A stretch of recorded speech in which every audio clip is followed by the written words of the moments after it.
Assalamualaikum warahmatullahi wabarakatuh. Salam Waalaikumsalam. sejahtera, salam sehat untuk kita semua, para sejawat ataupun para tenaga kesehatan yang menyaksikan acara ini. Kembali PDAI menyelenggarakan diskusi kasus dengan tema kali ini, siksak ambulans di jalan raya. Topik ini kami angkat terkait viralnya video ambulans yang sedang menjadi kontroversi ya, Dr. Wisnu, dan telah hadir pemateri tunggal kita yang akan membahas khusus tentang kejadian ini, karena ini juga berawal dari diskusi kita di WA Group Sejawat ya, Dr. Wisnu ya. Ya. Ya, sampaikan sedikit CV-nya Dr. Wisnu, Dr. Wisnu Pramudito, spesialis bedah. Beliau adalah Ketua Bidang Pendidikan dan Pelatihan Pengurus Pusat Perhimpunan Dokter Emergensi Indonesia. Beliau juga instruktur ATLS, IKB, dan instruktur PHTLS. Nah, PHTLS ini apa nih? Nanti Mas Wisnu jelasin sendiri deh. Baik, untuk mempersingkat waktu ya, Mas Wisnu, silahkan kita membahas kasus-kasus yang lagi hits ini. Silakan. Ya, oke. Selamat malam Mbak Uci ya. Jadi Dr. Uci, ya ini memang agak itu ya sebenarnya agak miris buat kita ya, bahwa kita mengingat bahwa sebenarnya tujuan kita menyelenggarakan ambulans service itu adalah menolong pasien ya, gitu, ya kan? Tujuannya supaya pasien ditransfer dengan baik, supaya pasiennya tertolong gitu. Tapi, nah ini jadi masalahnya ya. Jadi intinya adalah untuk membawa pasien bahwa ini adalah bagian dari pelayanan, ya kan? Apakah itu rumah sakit atau ini dinas, puskesmas, bahwa itu adalah menjadi pelayanan dari institusi kesehatannya, ya gitu. Nah, jadi kembali kepada dasar pelayanan kita sekarang kan, ya, bahwa yang utama adalah pasien safety kan, gitu. Nah, jadi sekarang untuk ambulans sendiri, nah ini yang agak ya saya terus terang agak miris ya. Tadi kalau saya pun sebenarnya baru terbuka ya sebagai dokter bedah pada saat saya menjadi instruktur PHTLS gitu. Jadi PHTLS itu Pre-Hospital Trauma Life Support. Jadi ternyata di kita itu apa ya, selama ini kita berkutat tentang penanganan di rumah sakit sebenarnya ya, yaitu ATLS, ACLS itu kan penanganan untuk di rumah sakit. Nah, kita nggak begitu berkembang untuk penanganan di pra rumah sakit, pre-hospital. Nah, jadi ternyata di pre-hospital ini ada banyak ilmu-ilmu baru buat saya. Ya, nah jadi prinsipnya sama seperti yang diajarkan di ATLS ya, diajarkan di ACLS ya. Prinsipnya sama, primary survey, secondary survey. Nah, hanya beda pelaksanaannya gitu ya. Jadi perbedaannya pertama misalkan ya, timnya ya satu. Jadi kru di pra rumah sakit ini harus punya pendidikan khusus sebenarnya ya. Karena apa? Karena kalau saya ambil contoh misalkan kita di yang sudah established ya di Amerika misalkan ya. Jadi di sana ada namanya yang mengawaki ambulans itu namanya paramedik ya. Nah, jadi bukan medik. Jadi namanya paramedik. Jadi pendidikannya mereka bukan perawat, bukan dokter ya, tapi mereka pendidikannya adalah EMT, jadi technician. Jadi mereka kalau di kita mungkin D1 ya. Jadi pendidikan 1 tahun ya gitu. Mereka dilatih dari high school, pendidikan standarnya adalah high school, pendidikan dilatih 1 tahun ya. Nah, tapi dalam pendidikan 1 tahun itu mereka dilatih banyak sekali ya pendidikan 1 tahunnya. Jadi intinya bukan cuma apa namanya ya. Kalau di kita mungkin kita kan udah punya basic trauma life support misalkan BTLS ya gitu dulu, atau sekarang BTNCLS misalkan ya. Atau dokter kita udah punya ATLS, iya betul, tapi ATLS itu diciptakan awalnya bukan untuk penanganan pra rumah sakit gitu. Ya jadi apa yang kita lakukan di ATLS ya itu adalah apa yang kita lakukan di IGD, udah di rumah sakit gitu. Beda ya dok ya, beda. Nah, ya, jadi beda ininya, beda approach-nya nanti ya, standar atau prinsipnya sih sama. Nah, itu yang pertama ya. Terus yang kedua, selain diajarkan medical skill-nya tadi ya, mereka juga diajarkan adalah technical driving. Ya, jadi karena kalau di misalkan seperti di 118 ya yang saya terlibat di situ, mereka paramediknya bukan driver, bukan supir. Ya, jadi tim ambulansnya 2 orang ya. mereka adalah pilot dan co-pilot misalkan. Nah, itu memang mereka punya masing-masing punya peran sendiri, ya, pilot dan co-pilot, dan dua-duanya paramedik. Ya, karena di Indonesia itu memang belum ada pendidikan paramedik, ya. Jadi memang kebanyakan basicnya dari perawat gitu. Tapi saya ingatkan kembali bahwa kita dokter, selama kita sekolah, Dokter Oci selama sekolah dulu kedokteran, apa pernah stase di ambulan? Aslinya di Israel waktu Oh, pelatihan. iya, itu kan pelatihan gitu. Maksudnya stase waktu pendidikan gitu Waktu ya. FK ya nggak Iya, dapet. nah betul gitu. Sama, saya rasa juga pasti teman-teman dari keperawatan juga mereka nggak ada yang stase di Nggak apa masuk di. kurikulum ya dok ya? Iya, betul, betul ya. Jadi stase di ambulan mereka nggak pernah. Ya paling cuma ada di rumah sakit dan di puskesmas, ya kan? Gitu. Kita juga sama. Nah, jadi itu yang perbedaannya ya. Jadi akhirnya kita dikejar, kalau teman-teman saya yang di 118 mereka sepertinya downgrade sebenarnya. Ya, jadi sudah perawat, kemudian mereka jadi mereka mendapatkan namanya nurse paramedic gitu. Jadi kalau di sana di Amerika itu pendidikan 1 tahun, 2 tahun, dan 3 tahun. Nah, kalau 3 tahun itu yang kita bilang sebagai nurse paramedic gitu. Jadi nanti ada spesialisasinya lagi memang, kayak misalkan medevac segala macam ya. Nah, jadi apa saja sih sebenarnya yang apa namanya, yang mungkin saya bisa ceritakan, kalau kan panjang nih ya, panjang. Jadi contoh ya, untuk membawa ambulan saja yang kemarin kita lihat ya. Boleh, benar nggak sih ambulan itu boleh ngebut? Nah, ya kan pertanyaan begitu. Boleh zigzag, benar nggak? Ya. Nah, jadi kalau saya buka-buka ya, saya juga akhirnya buka nih ya, buka peraturan. Memang tidak ada bilang peraturan.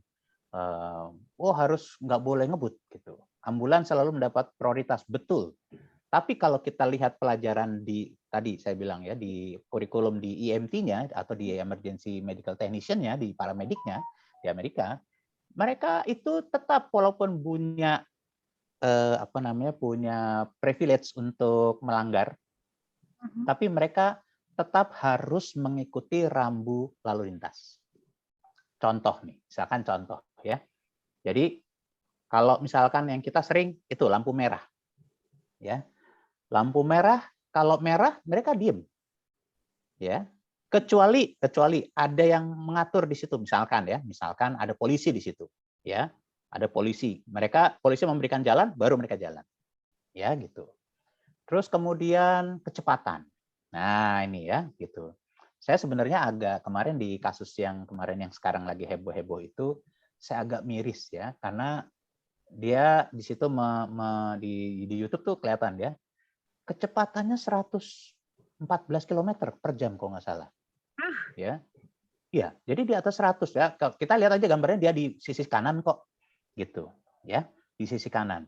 Nah, jadi itu saya memberikan komentar kemarin. Gitu. Saya memberikan komentar di YouTube itu. Mungkin kalau ada teman-teman yang lihat, coba aja dilihat di bawahnya ada komentar saya dan akhirnya saya dibully juga. Ya saya mengerti lah, bully karena mereka tidak ngerti. Saya nggak mungkin bilang, oh saya instruktur, nggak mungkin dong gitu ya. Nah jadi saya bilang, ya maaf, itu memang ilmunya. Nah jadi contoh gitu. Kenapa sih tidak boleh ugal-ugalan? Ya, jadi iya, jadi ugal-ugalan gitu ya. Kenapa nggak boleh ngebut? Ya, terlalu ngebut nggak boleh gitu. Kan ini kita mau ngejar, betul. Ya, ada respon time untuk kasus emergency. Ya, kalau di sana, nah sebenarnya kalau kita lihat kriteria yang benarnya, ya itu Anda bisa nanti buka di YouTube tuh banyak ya. Kalau Anda lihat paramedik, ambulans service, EMT itu ya, di situ banyak gitu ya.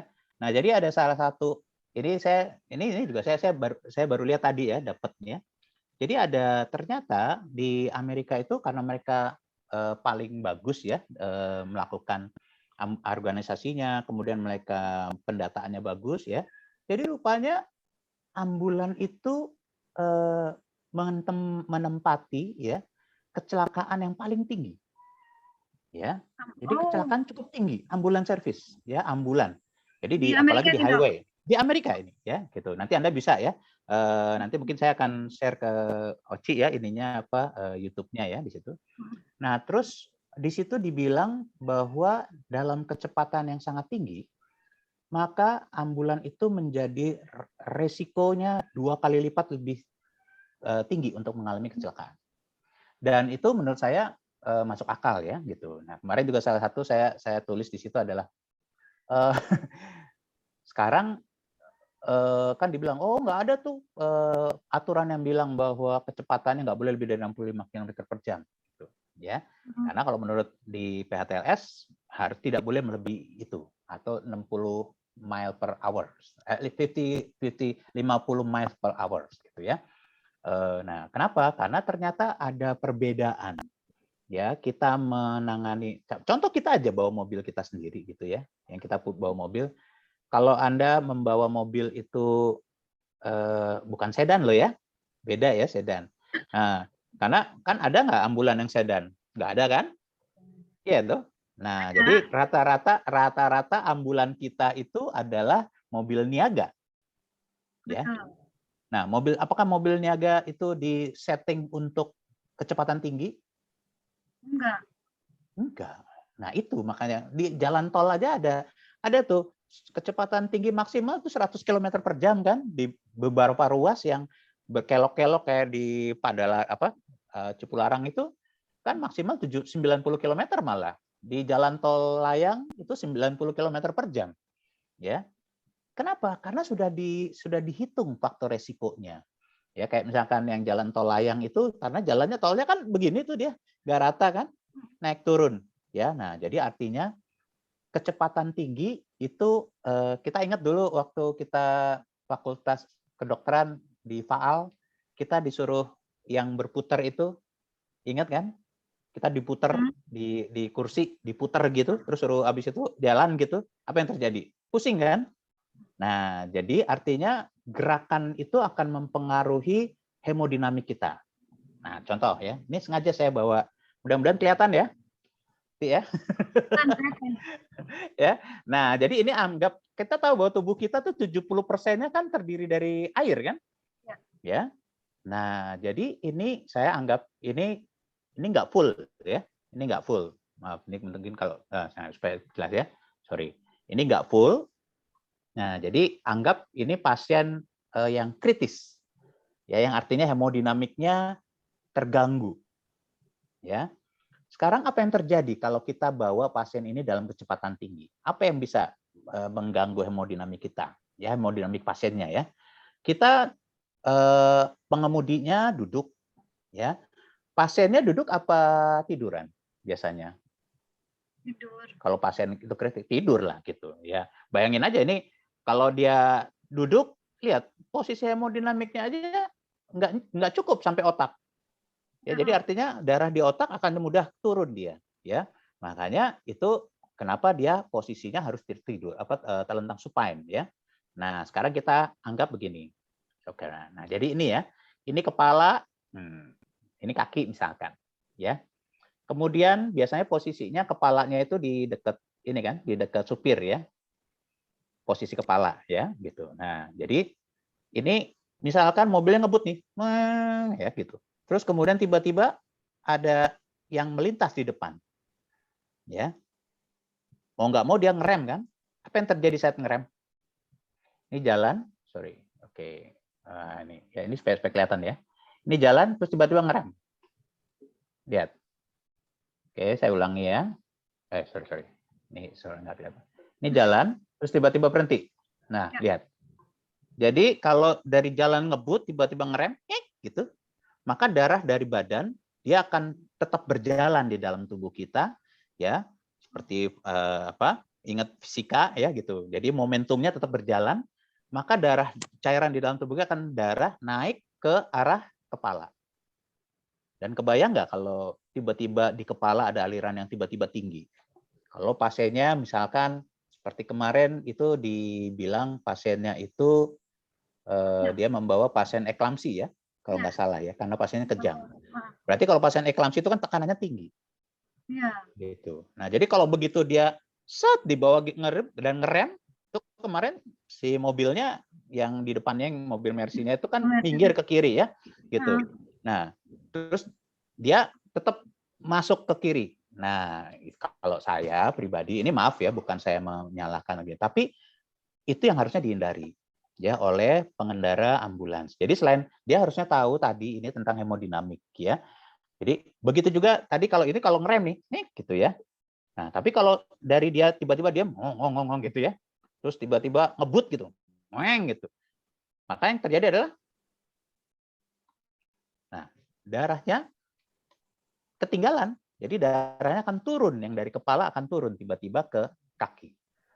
Berarti pasiennya akan mengalami blackout, ya, sadarannya hilang, ya. Nah, jadi itu membahayakan. Nah, jadi itu contohnya ya. Jadi kita nggak boleh. Terus kalau misalkan zigzag gimana zigzag? Ya sama, zigzag nggak? Nah gini, tuh, nah itu, ya, zigzag. Ya kalau kita aja, kalau mobil kita naik apa online gitu ya, Grab atau gitu, buat jalannya zigzag kita pusing kan? Itu posisi duduk loh. Nah, ini kalau posisi tiduran. Nah, jadi contohnya itu. Nah, jadi gitu sih. Jadi memang ada ilmunya.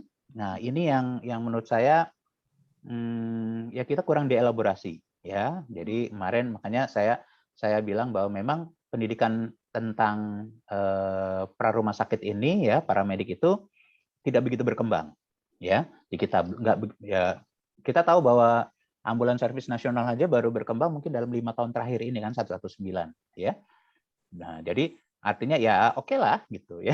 Oke lah. Sedangkan kita tahu pada sistem penanggulangan gawat darurat terpadu itu dicanangkan oleh IKB itu tahun 97, 98, tahun 2000 kalau nggak salah. Ya, yang Tahun deklarasi 2000. Makassar, Dok.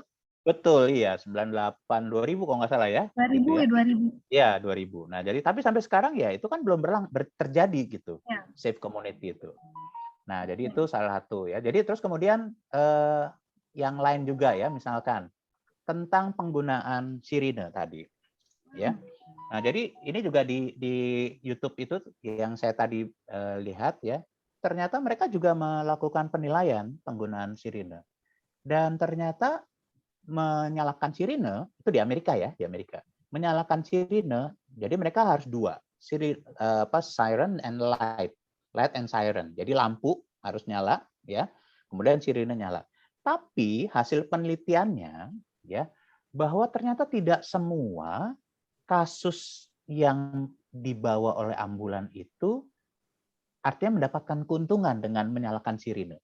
Ya, jadi artinya kalau dia sirine menyalakan berarti ini true emergency. Nah, kita tahu ya semua data bahwa true emergency di IGD itu hanya 5%. Dan di sana mereka hasil penelitiannya bilang yang benar-benar memberikan manfaat dengan menyalakan siren dan lampu itu ya artinya benar-benar minta jalan itu hanya untuk kasus-kasus yang cardiac arrest, yang true emergency-nya. Yang lain bisa dibawa ya, yang lain bisa dibawa dengan dengan artinya kecepatan yang lebih menguntungkan buat pasiennya. Nah, jadi seperti tadi ya data-data itu kecelakaan segala macam dan kecepatan tinggi itu ternyata tadi meningkatkan angka kecelakaan di ambulans itu 2 kali lipat lebih tinggi. Ya, dan semua kecelakaannya itu sebenarnya adalah kecelakaan yang bisa dihindari kalau dia membawa ambulannya tidak terlalu tinggi kecepatannya. Ya. Nah, jadi itu mungkin message-nya mungkin buat kita ya bahwa ingat yang pertama adalah ambulans service adalah perpanjangan tangan pelayanan dari kesehatan dan ingat bahwa sekarang gembar-gembornya adalah patient safety. Ya, patient safety. Jadi jadi pada pelatihan kita di pra rumah sakit ya karena beda ya kalau rumah sakit kan ada satpamnya, ada ininya ya gitu. Jadi kalau pra rumah sakit justru safety first itu utama gitu. Jadi kalau di ujian itu kalau mereka tidak melakukan safety first ya gagal, fail ya. Nah, jadi saya juga ingin ingatkan lagi jadi yang penting waktu kita melakukan membawa pasien ingat ya. Jadi pasien itu sudah menyerahkan. Oh iya, saya ingin juga menekankan bahwa pasien ya tempat paling aman buat pasien itu ada di mana? Dokter Roci, kira-kira tempat paling aman buat pasien itu di mana? Di rumah sakit. Iya, betul di rumah sakit ya. Walaupun rumah sakitnya maksudnya tidak sesuai dengan kondisinya dia, tapi saat itulah paling aman, ya, gitu. Nah, jadi kalau kita mentransfer pasien dengan ambulan, darat, laut, udara, ya gitu, maka itu kita menempatkan kondisi pasien yang sudah aman nih, stabil tadi ya, aman, itu ke posisi yang tidak aman karena kita nggak tahu nih selama perjalanan apa yang terjadi. Terus udah gitu ingat bahwa di ambulan tenaganya berapa sih? Ya kan? Berdua, maksimal bertiga. Ya. Dokternya ikut, bisa juga enggak, kan gitu. Ya toh? Nah, terus kalau misalkan ada apa-apa tengah jalan, bisa nggak menangani? Nah, jadi itu loh. Jadi selama perjalanan, nah kalau dalam kurikulumnya harusnya si petugasnya atau pilotnya ini dia membuat rencana perjalanan, misalkan ya gitu. Jadi saya mau merujuk ke rumah sakit A misalkan, ya. Ingat bahwa dari semua pelatihan emergensi pasien tidak boleh ditransport kalau belum stabil, ya kan? Itu hukum ininya sudah nggak bisa diganggu gugat ya. Jadi pasien belum stabil. Nah, jadi artinya yang harus dipastikan oleh mereka yang melakukan transport adalah pasiennya stabil dulu, ya, airway, breathing, sirkulasi, ya. Kalau memang airway-nya so-so gitu ya, Anda curiga, wah takut nih kesadarannya turun misalkan, walaupun pada saat itu tidak ada gangguan airway, perjalanannya berapa lama Anda harus tahu. Nah, makanya seringkali pada ambulan-ambulan servis yang benar ya, bukannya mempersulit, tapi dia pasti akan meminta, oke, kalau kayak gitu diintubasi dulu, itu misalkan salah satunya. Kenapa? Karena kalau nanti dalam perjalanan tiba-tiba RW-nya tersumbat misalkan. Nah, kru ambulan bisa menangani apa tidak? Ya, contohnya seperti itu. Nah, terus kemudian dia harus memetakan jalurnya, ya. Jadi dia harus mencari jalur yang aman. Makanya ini kalau ambulans servis yang benar, ya maka dia harus punya tim dispatch-nya. Nah, di dispatch-nya itu kalau dispatch itu kalau di film ya di Amerika 911-nya ya gitu. Ya. Nah, di dispatch itu tuh harus punya gambar peta, ya harus punya gambar apalagi sekarang kan banyak aplikasi ya. Waze, Google Map ya gitu. Di situ dia harus bisa melihat bahwa dia kalau lewat jalan ini bahaya apa yang bakal dia tempuh. Ya. Nah, misalkan kalau lewat sini lagi ada demo nih, gitu ya. Ya jangan lewat situ. Ya cari jalan lain walaupun harus menempuh mungkin lebih panjang 15 menit, 30 menit gitu. Ya tapi artinya resiko yang timbul buat pasien loh ya, bukan buat ambulansnya. Resiko yang akan timbul buat pasien akan meningkat besar. Kalau pas ambulannya stuck, terjebak kemacetan. Wah, udah tuh. Udah kayak gitu, ya. Nah, belum nanti oksigennya habis tengah jalan gitu. Ya kan? Itu Iya, kejadian kan gitu. itu. Yang paling parah yang demo. Ada demo segala macam ya, orang udah demo lagi marah-marah gitu, dia nyalain sirine, malah memicu emosi, jadi akhirnya chaos ya gitu. Nah, makanya kemarin saya bilang bahwa komentar saya itu, jadi salah satu pendidikan yang harus dilalui oleh si kru ambulans adalah mereka harus mengikuti namanya defensive driving. Ya gitu. Jadi defensive driving.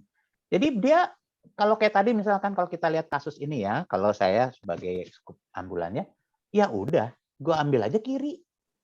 Ngapain sih ngambil ini? Kirinya kosong kok. Ya, ini bukan saya ini kan ya, tapi ini berdasarkan apa yang seharusnya dilakukan oleh supir ambulan.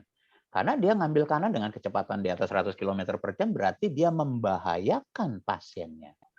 Ya, nah itu juga yang nanti kalau nanti teman-teman sempat nanti baca, nanti mungkin saya akan share ke PDI ya ininya Zoom YouTube-nya. Di situ mereka bilang bahwa ingat bahwa yang menjadi korban kalau udah ada kecelakaan bukan hanya petugas ambulannya saja.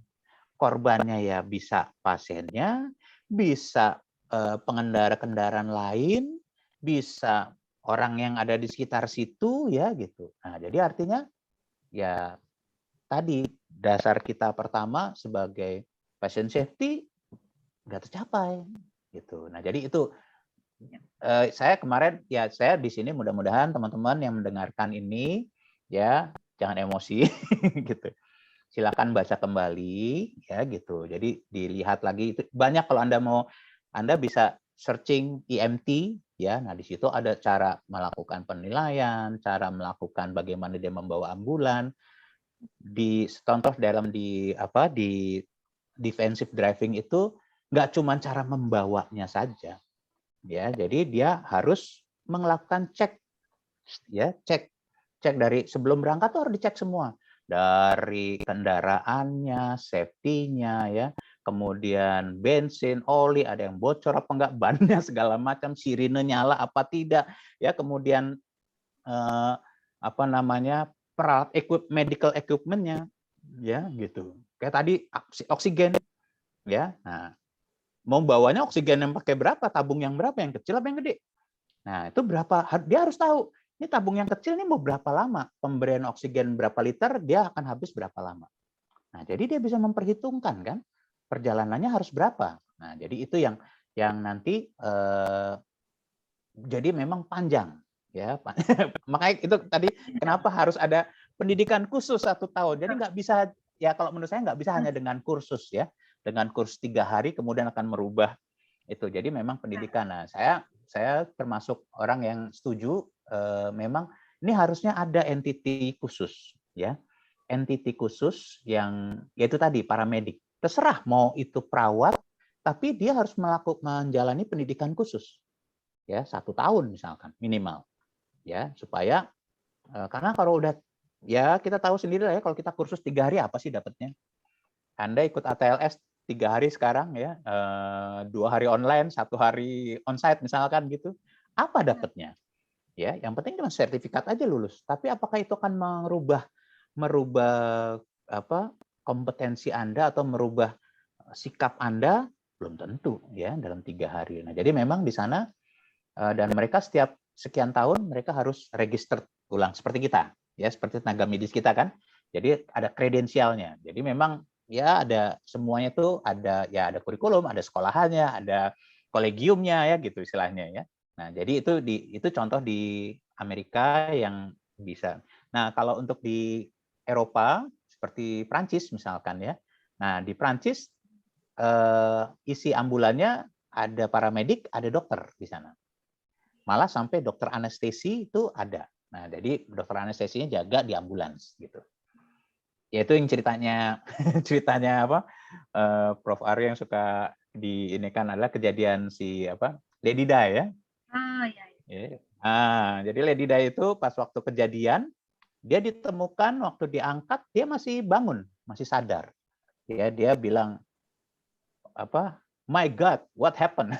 gitu. Itu kalau ceritanya Prof Arya tuh. Jadi artinya pada saat dia diangkat, dibuka, keluar, si Al-Fayednya sudah meninggal, Lady Di-nya masih hidup. Ya. Nah, tapi kemudian Lady Di tidak survive. Kenapa? Karena penanganannya terlalu lama. Di waktu itu di Prancis ya. Jadi ambulansnya datang, ambulan yang ICU, ya isinya dokter anestesi. Maaf nih, bukan saya gini. Nah, kemudian disitulah diberikan cairan yang banyak ya, dan akhirnya 90 menit kalau nggak salah ya datanya itu dia lama di tempat kejadian. Nah, terus kemudian baru dibawa ke rumah sakit. Padahal itu malam kan ya, jam 11 sampai jam 1 malam kalau nggak salah. Nah, waktu di tempat kejadian di rumah sakit langsung bypass IGD, masuk ke ruang operasi, ternyata dia ditemukan ruptur dari arteri pulmonalisnya. Dijahitnya sih 15 menit selesai operasinya. Ya, tapi pas dia tidak survive. Kenapa? Karena darahnya udah jadi RL. 90 menit dimasukin cairan. Ya, nah itu contohnya ya. Jadi memang makanya di Amerika paramedik itu yang dilakukan di tempat kejadian dia tidak melakukan loading cairan. Jadi karena memang di sana ada undang-undangnya bahwa ambulan harus respon time-nya dalam kondisi kritikal. Nah, jadi itu ya. Jadi si petugas itu dia harus bisa menilai bahwa ini pasiennya kritikal apa bukan. Kalau dia kritikal sudah, berarti pack go. Ya. Jadi infus segala macam ini contoh ya. Infus itu hanya pasang kalau pasiennya dia terjebak. Jadi terjepit misalkan harus dibebaskan dulu sama rescue ya. Nah, itu pun tidak harus di loading, yang penting pasang. Kemudian kalau di kita namanya ASNET ya, kalau di buku ininya Amerika namanya TKO. TKO itu to keep open. Nah, jadi kalau kita ASNET gitu. Yang penting udah pasang, nah supaya nggak collapse. Jadi sebelum collapse kita udah pasang IV line. Nah, itu contohnya ya, contohnya. Jadi memang dia respon time. Nah, ini juga jadi pada saat membawa pasien, respon time-nya mengejar respon time-nya itu bukan pada saat ada pasiennya. Respon time-nya itu dikejar pada saat kosong. Ya. Pada saat kosong dia mengejar respon time-nya itu. Dia nyalakan sirine ya, jadi cepat berat. Nah, begitu ada pasien, nah itu tadi. Karena kalau udah ada pasien berarti dia safety pertama ya, pasien safety itu tadi. Nah, jadi dia nggak boleh terlalu ngebut ya, nggak boleh ugal-ugalan ya. Jadi membawanya tadi kalau apalagi kalau misalkan itu di Amerika yang jalannya rata ya. Kita kebayang nggak gitu kalau kita ngebut jalan yang kayak di jalan kita itu yang apa banyak bolongnya segala macam. Jadi bayangin aja begini ya. Nah, ini vibrasi itu. Kalau di situ ada luka perdarahan yang mungkin sudah tertutup klot karena vibrasi bisa lepas klotnya. Kalau ada pisau nancep di situ, kan nggak boleh dicabut kan, ya. Nah, terus difiksasi gitu. Ya kalau kemudian dia jalannya ngebut dan geter gitu, ya ini lepas dia gitu. Bisa saja, ya gitu. Nah, jadi itu memang banyak yang saya pun ya saya baru sadar itu setelah saya mengikuti tadi instruktur untuk PTLS dan saya rasa ini harusnya kita dari zaman dulu nih kita punya nih ilmu kayak gini. Dan jadi ya ambulans servis kita sudah lebih maju ya dan ya itu cerita-cerita seperti ini harusnya tidak terjadi lagi gitu ya. Nah, jadi ini kan masalahnya sudah terjadi, mereka itu tidak mendapatkan pendidikan yang atau pengetahuan yang cukup. Nah, tapi ya kemudian mereka deploy gitu ya. Akhirnya apa yang salah itu dianggap itu yang benar. Gitu. Itu kira-kira. Nah, jadi terakhir ya kalau dari saya pokoknya nanti kita tanya jawab ya. Jadi ingat safety first, bukan finish first gitu ya. Jadi kecepatan tidak segalanya kalau di bawah pasien. Ya, oke Lagi gitu. bawa pasien ya, Dok. Tapi kalau sedang menuju pasien kita usahakan secepat mungkin ya. Ya, tapi itu juga tetap tidak bisa ugal-ugalan kan, Dok ya, walaupun betul, iya. Ya kan berarti kalau dia ugal-ugalan, ingat ya, kecepatan tinggi berarti dia membahayakan diri sendiri, ambulansnya ya gitu. Nah, jadi itu dan ambulan memang investasinya tidak sedikit ya. Gitu. Nah, jadi apalagi kalau yang ambulannya lengkap gitu ya, gitu. Benar-benar the true emergency ambulance ya atau ambulan AGD. Leveling ambulans itu sendiri sih, Dok, karena kan dengan leveling ambulans ini kita akan menentukan kompetensi kru ambulans itu gitu loh. Karena kita lihat kan di masyarakat juga beberapa, karena saya juga kerja di lembaga kemanusiaan ya, Dok ya. Orang itu memberikan sumbangan ambulans itu tanpa melihat makanya saya kadang-kadang juga disorotin untuk tidak mau terima ambulans, pasti tidak mau terima gitu loh. Kalau terima, saya lihat dulu spesifikasinya, dan saya mesti melihat apakah tim saya bisa mengoperasikan itu. Mas Wisnu bisa jelasin nggak sih levelingnya itu? Karena sepertinya hal ini yang kadang-kadang masyarakat ataupun kita sendiri tuh nggak terlalu paham sih, Dok. Ya, jadi gini, kalau melihat pedoman teknis ya, saya lupa nomornya berapa, tapi itu dari Kemenkes ya, tentang pedoman teknis tentang ambulans ya. Jadi ambulans di kita itu seingat saya dibagi menjadi 3 ya, intinya dibagi menjadi yaitu ambulan transport biasa ya, kemudian ambulan gawat darurat dan ambulan jenazah nih atau mobil jenazah. Nah, jadi sebenarnya kalau lihat yang seperti ini ya kalau yang ambulan jenazah perlu nggak kita isi pakai tenaga medis khusus gitu. Ya gitu. Nah, jadi toh ada juga kecelakaannya kan?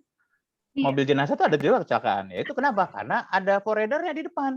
Itu forerunner-nya, ya saya bukannya ini ya, maaf sekali lagi. Saya bukannya menjelek atau mengurangi kebaikan niat mereka. Mereka niatnya baik tapi salah. Itu aja. Ya kenapa? Jadi apalagi sekarang banyak relawan-relawan kan, ya ambulans itu. Nah beberapa kali saya sempat tuh ketemu, wow dia lebih galak memang. Mau suaranya, itunya lebih galak. Cuman yang agak miris buat saya itu ada di YouTube juga, saya kemarin buka ada tuh ya salah seorang relawan, kemudian dia memvideokan waktu dia mengawal ambulans.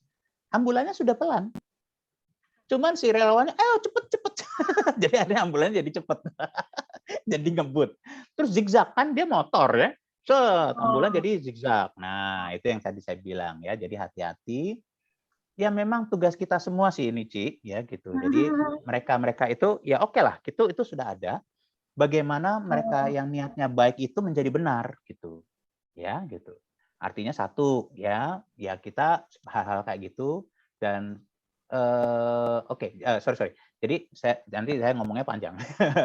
Jadi artinya tadi kalau kembali ke leveling ya, kembali ke leveling. Iya, Jadi iya. tadi artinya, jadi mobil jenazah, yaitu ambulan jenazah. Nah, ambulan transport. Nah, ini yang rancu nih antara ambulan transport dengan ambulan gawat darurat, ya. Nah, jadi kalau ambulan transport tuh bayangan kita kayak apa sih? Mungkin mobil Karena puskesmas kali ya. oksigen, nah, ya, rumah sakit Iya, jadi kecil kadang-kadang. Karena ya rumah itu sakit jadi transport gawat darurat itu kayaknya mesti lengkap, Mas. Jadi saya cuma betul beberapa iya. kali rumah sakit juga yang punya. Nah, betul. Makanya jadi ini juga yang jadi masalah itu ya. Jadi ini harusnya dari pemerintah juga ada kepastian ya. Jadi Mhm. saya ingat dulu ya waktu saya residen itu di depan RSCM itu banyak ambulan Ya. nggak jelas itu kan yang ngantri di situ ya. Sekarang udah lebih bagus tuh RSCM bersih dari ambulan seperti itu ya. Nah, itu kan kita nggak tahu. Pasien udah kita setengah mati kita stabilisasi, Mhm. kemudian dibawa oleh ambulan yang kayak begitu yang tenaganya bukan tenaga medis ya. Apalagi maaf nih sekali lagi ambulan partai segala macam. Nah, itu kita nggak tahu levelingnya ya. Nah, jadi ya harusnya nanti mungkin harus ya itu kita edukasi. Jadi dari Mhm. pemerintah juga harusnya melakukan controlling ya. Iya. Controlling. Ada Jadi kebijakan ya, Dok, ya? ya Heeh, ya di jadi usia di ya law enforcement justru gitu. Karena nanti kan nah, ini berhubungan juga dengan kepolisian ya, law enforcement. Kan dulu pernah tuh ya gitu. Ya itu yang makanya di depan RSCM bubar tuh bersih. Karena ada law enforcement. Jadi ketahuan bahwa loh si si drivernya ya driver gitu. Jadi dia cuma mencari biaya transport itu tanpa memperhatikan kondisi pasiennya. Yang penting dia antar aja. Itu yang kalau dalam pelatihan Prof. Aryo sering bilang, ya ini yang namanya angkot cat putih. Iya, angkot dicat putih ya, di dalam nggak ada alat-alatnya, ya eee, terus supirnya mungkin mantan supir angkot, jadi kejar setoran kan gitu, makanya ngebut gitu. Nah, ini masih banyak nih yang kayak gini ya. Nah, jadi memang harusnya itu ya, nah itu kayak misalkan Mas Bobi ya, Dokter Bobi itu di Tulungagung kan, ya jadi dia bisa menciptakan emergency services-nya itu bagus ya. Jadi artinya ya kita harusnya komitmen ya kalau memang itu ada ambulan gawat darurat ya ya sudah lengkapi ya.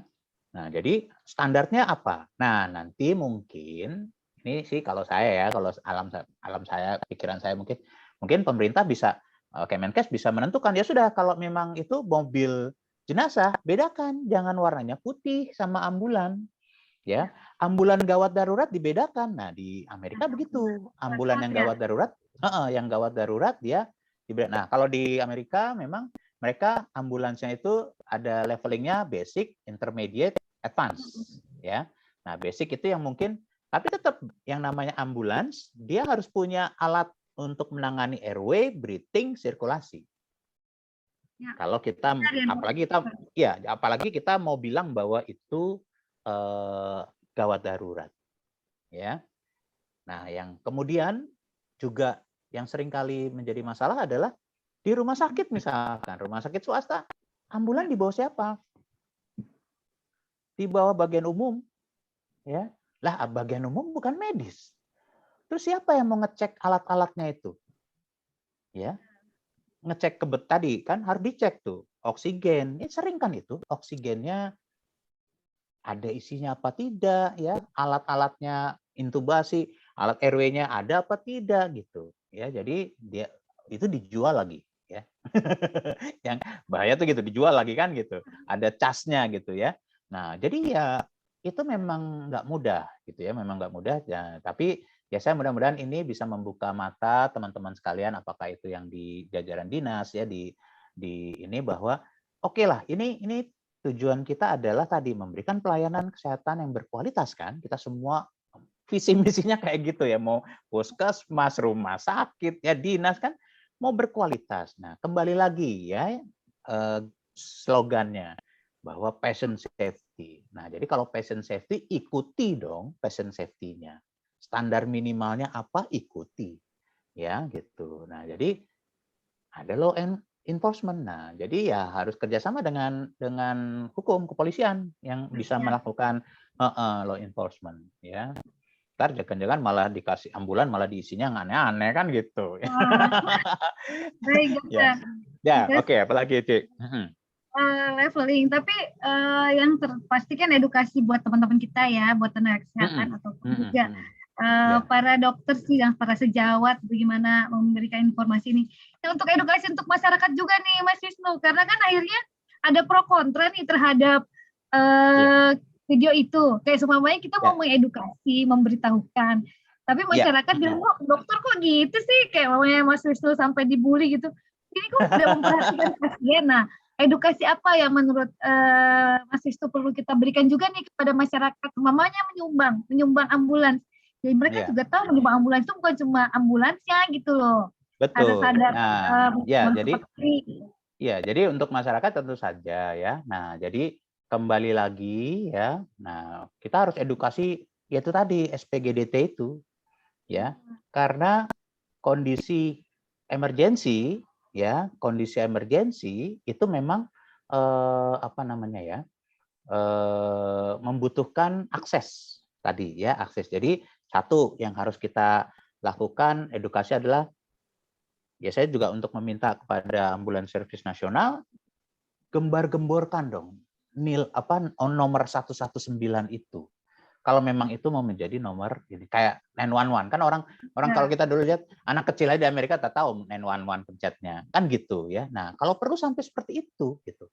Nah, yang jadi masalah kan memang kendalanya banyak ternyata. Tadi harus menyiapkan tenaga ya dan menyiapkan tenaga itu investasi yang paling besar kalau menurut saya di ambulans. Sama seperti kita di rumah sakit kan ya menyiapkan tenaga yang terlatih itu investasi paling besar dan paling dihindari. Ya gitu. Mereka lebih senang oh, kita beli alat, tapi mereka nggak mau investasi untuk menyekolahkan tenaganya, gitu kan? Itu yang iya, yang banyak kayak gitu ya. Jadi mereka, oh alat harus, oh beli alat, ventilator harus beli ventilator ya gitu. Tapi yang ngoperasiin siapa? Ya, ventilator itu yang ngoperasiin siapa? Begitu juga pada ambulan. Yang mengoperasikan ambulan itu siapa nantinya? Nah, itu tadi. Jadi tadi ini juga jadi selain tadi kalau untuk teknis ambulannya sudah ada ya di apa petunjuk teknis itu ada di Kemenkes ada ya kemarin saya dapat itu. Nah, itu bisa dibuat teknisnya apa di situ stratifikasinya jelas. Nah, sekarang yang jadi masalah adalah petugasnya apa nih? Itu yang belum ada tuh. Ya. Ya. Perawat biasa suruh bawa ambulans. Chaos.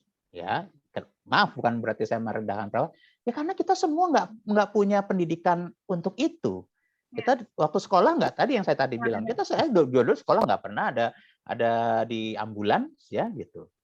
Oci juga ngerasain kan gitu. Perawat juga saya rasa semua stasenya di apa di Perawatan gitu. ya di perawatan di rumah sakit di puskesmas ya gitu.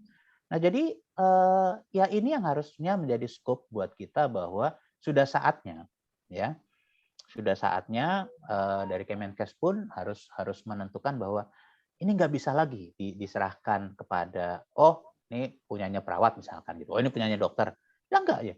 Ya sekarang bisa nggak dokternya kalau diserahkan ke dokternya onsite jaga di ambulan seperti itu? Enggak juga kan gitu. Nah, perawat misalkan, oke, perawat, lah buktinya ya ini terus terang saja kita harus dilatih dulu, ya gitu. Jadi artinya harus terlatih dan latihannya nggak bisa cuma 3 hari, 5 hari. Nah, itu tadi ya. Jadi memang yang benar itu adalah ya pendidikan. Apakah nanti bentuknya spesialistik kalau di misalnya keperawatan ya, kayak spesialistik gitu, ya pendidikan spesialis di perawat untuk ambulan atau paramedik gitu, ya, oke, boleh ya gitu. Nah, tapi ya benar aturannya. Ya, misalkan begitu juga dokter, kalau misalkan dokter, nah sekarang kita sudah punya dokter spesialis emergensi kan, gitu, SPM ya. Nah, di situ diajarkan nggak mereka, ya? Ya saya nggak tahu ya. Jadi kurikulumnya diajarkan nggak? Saya dokter bedah sih nggak diajarin untuk di ambulans ini karena saya nyeleneh aja gitu, ya gitu. Jadi saya tertarik karena loh ya memang ini ternyata ilmunya berbeda ya. Jadi banyak yang harus kita apa namanya ya kita perbaiki ya. Ya memang susahnya di kita karena udah ruwetnya itu. Ya mau nggak mau harus iya udah ruwet kan gitu ya dari tahun tadi Harus kan mengambil tahun banyak waktu untuk mengurainya ya, Mas Wisnu. betul. Nah, jadi ya udah sambil jalan. Nah, tapi sekarang juga kan sudah ada fasilitas yang lebih ini, nah seperti ini kan ya. Jadi ya mudah-mudahan nanti ini bisa kita siarkan bahwa ya itu memang dan kita bisa cari ilmu itu kan sekarang dengan YouTube segala macam itu kan lebih mudah ya gitu.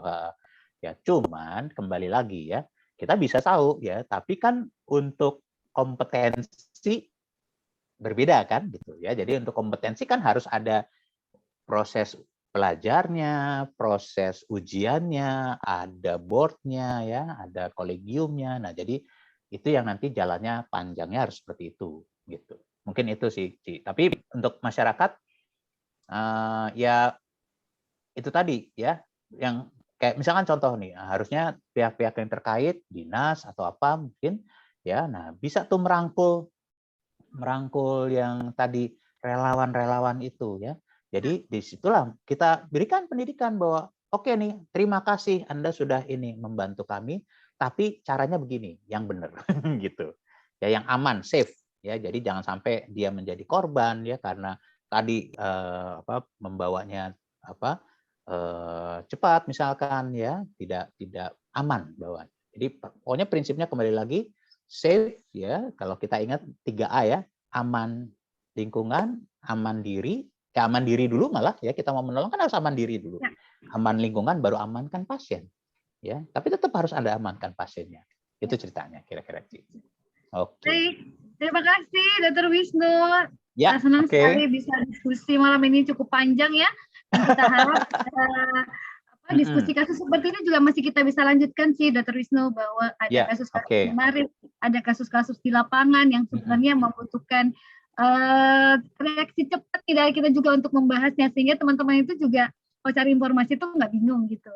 Oh ada di ini nih di channelnya PDI ini terkait kebencanaan, emergensi, dan terkait dengan isu yang sekarang mau ini. Mungkin itu dulu ya malam ini. Saya terima kasih sekali Dr. Wisnu sudah bersedia didadak membahas masalah ini. Terima kasih atas semua yang sudah join. Kita bertemu lagi di kasus yang lain ya, Dr. Wisnu. Ya dok. Ya jadi ingat ya, Ci ya. Jadi yang penting adalah safety first, bukan finish first. Ya, gitu. Oke. Nah itu hanya. Jadi safety kita dulu dan safety pasien ya. Jangan ugal-ugalan gitu. Baik, terima kasih Dr. Wisnu sekali lagi. Saya ucapkan Assalamualaikum warahmatullahi wabarakatuh. Sampai bertemu lagi di sesi-sesi PDI selanjutnya. Ya, sama-sama.